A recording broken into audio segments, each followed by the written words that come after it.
साथियों, मैं सभी क्षेत्रवासियों का और खासकर शामली जिले का और उससे भी खास थाना भवन का सभी अपने क्षेत्रवासियों का बहुत बहुत धन्यवाद करता हूं, क्योंकि जिस तरीके से हमने सोचा था उसी तरीके से आज ये जो जनसैलाब यहां उमड़ के पड़ा है, आप सभी का बहुत बहुत धन्यवाद। साथियों, इस हिंदुस्तान के अंदर किसानों की आवाज उठाने वाली यदि कोई पार्टी है तो वह राष्ट्रीय लोकदल है। साथियों, आजादी के बाद किसी राजनीतिक व्यक्ति ने यदि हिंदू मुस्लिम एकता का प्रतीक को स्थापित किया है इस हिंदुस्तान के अंदर, तो वह स्वर्गीय चौधरी चरण सिंह है।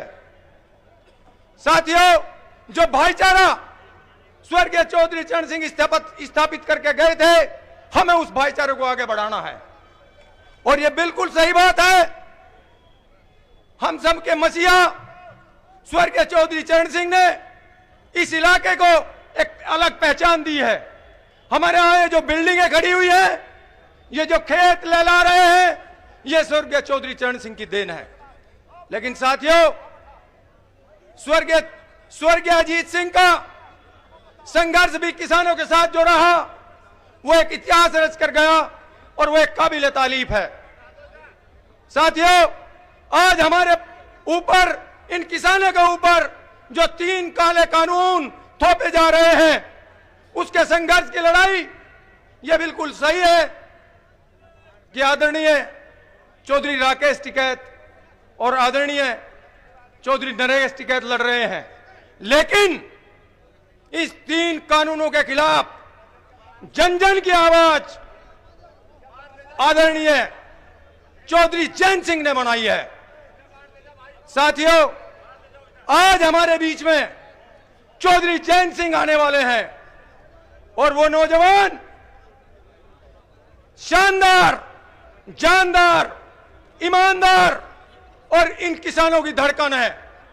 क्योंकि इस देश के अंदर यदि कहीं किसान मजदूर को दर्द होता है तो उसका अनुभव जैन चौधरी का होता है, जिसकी मिसाल लखीमपुर खीरी का आंदोलन है। साथियों, यह सरकार धर्म के आधार पर बनी थी। इन्होंने इस समाज के अंदर जहर घोलने का कार्य किया है। हमारे आदरणीय मुख्यमंत्री जी एक तरफ कहते हैं कानून व्यवस्था, मैं इनसे पूछना चाहता हूं कि जब हाथरस की घटना होती है, एक दलित महिला का शव उसको दिन दहाड़े हत्या करके जला दिया जाता है, आपकी कानून व्यवस्था कहां गई थी? एक महिला बिजनौर के स्टेशन पर मार के डाल दी जाती है, तो आपकी कानून व्यवस्था कहां गई थी? साथियों, हमारे मुख्यमंत्री जी घोषणा करते हैं कि हम गुंडों पर बुलडोजर चलवा देंगे। क्या आशीष मिश्रा जो 8 हत्याओं का हत्यारा है, क्या वो गुंडा नहीं है? मैं पूछना चाहता हूं, क्या उसके घर पर बुलडोजर चलना चाहिए या नहीं चलना चाहिए? साथियों, यह सरकार कहती है कि हमने चिकित्सा दी है, लेकिन मैं इनसे पूछना चाहता हूं, जब एक कोरोना जैसी बीमारी आई, लोगों को न डॉक्टर मिला, न नर्स मिली, न हॉस्पिटल मिला, हमारे लोगों ने तड़प तड़प पर सड़क पे अपने प्राण त्याग दिए, ये सरकार कहां थी? अभी भी वही स्थिति पैदा हो रही है। डेंगू के अंदर गांव गांव में मौतें हो रही हैं, लेकिन मुख्यमंत्री जी को झूठ बोलने से, प्रधानमंत्री जी झूठ बोलने से फुर्सत नहीं है। साथियों, हमें अपने इस युवा को बढ़ाना है, जो आपके बीच में 10-5 मिनट में पहुंचने वाले हैं।